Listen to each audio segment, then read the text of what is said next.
বাংলাদেশ সরকার জবাব চাই, জবাব দাও। অলিগুলিতে বাংলাদেশে হিন্দুদেরকে হত্যা করে হচ্ছে, এখানে বাংলাদেশের সরকার জবাব চাই, জবাব দাও। হিন্দুদেরকে অত্যাচার হচ্ছে কেন, বাংলাদেশ সরকার জবাব চাই, জবাব দাও। জবাব তোমায় দিতে হবে, জবাব তোমায় দিতে হবে। ইউনিশ সরকার হায় হায়, তত্ত্বাবধায়ক সরকার বাংলাদেশের ইউনিশ গান হায় হায়, বাংলাদেশের তত্ত্বাবধায়ক সরকার ইউনিশ গান হায় হায়, ইউনিশ গান ধিক্কার, ইউনিশ গান ধিক্কার, ইউনিশ গান ছি, বাংলাদেশের সরকার হায় হায়, সরকার হায় হায়, মাওবাদীদের ধিক্কার, মাওবাদীদের ধিক্কার। বাংলাদেশে অলিগুলি হিন্দুদের মধ্যে অত্যাচার করা হচ্ছে কেন, বাংলাদেশ সরকার হায় হায়।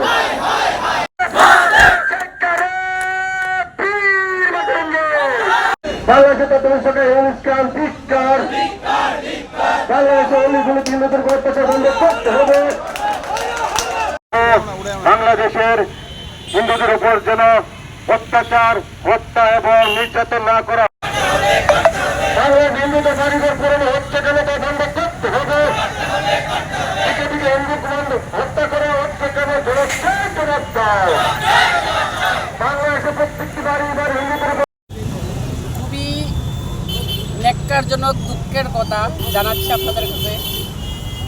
বাংলাদেশে যে পরিস্থিতি, এটার জন্য দায়ী বাংলাদেশের বর্তমান সরকার।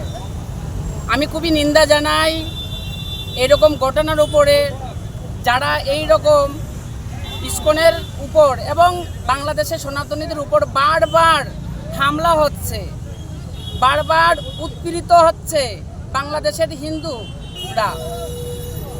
এটা কখনো মেনে নেওয়া যায় না। আজকে দেখুন সারা পৃথিবী জুড়ে ইসকনের কেমন প্রচার, আপনারা সবাই নিজে ভালো করে জানেন। আজকে দেখুন সবার হাতে তো স্মার্টফোন আছে, যে দিন আনে দিন খায়, তার হাতে স্মার্টফোন আছে, সবাই জানে ইসকনের ব্যাপারে।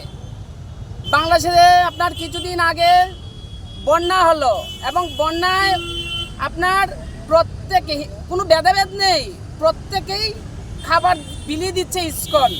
আর আজকে ইসকনের উপরে কত বড় জ্বর উঠছে, তো কখনো মেনে নেওয়া যাবে না, মেনে নেব না। আমরা সারা পৃথিবী জুড়ে আমরা সনাতনীরা একত্রিত হব এবং আমরা সবাই মিলে তার প্রতিবাদ করব। হরে কৃষ্ণ। আর একটা কথা হচ্ছে, 8 দফা যে দাবিটা, ওটা মানতেই হবে। কেন মানবে না ওরা? কি আছে এটার মধ্যে এমন যে মানবে না? ওরা মানতে হবে, না মানলে হবে না। আপনার যোগী আদিত্যনাথ বলেছিলেন, বাটোগে তো কাটোগে, সবকা সাথ সবকা বিকাশ। ঠিক আছে, কিন্তু আমরা যদি আলাদা আলাদা থাকি তাহলে কোনোদিন আমরা বাঁচতে পারবো না। সবাই একত্রিত থাকতে হবে। হরে কৃষ্ণ।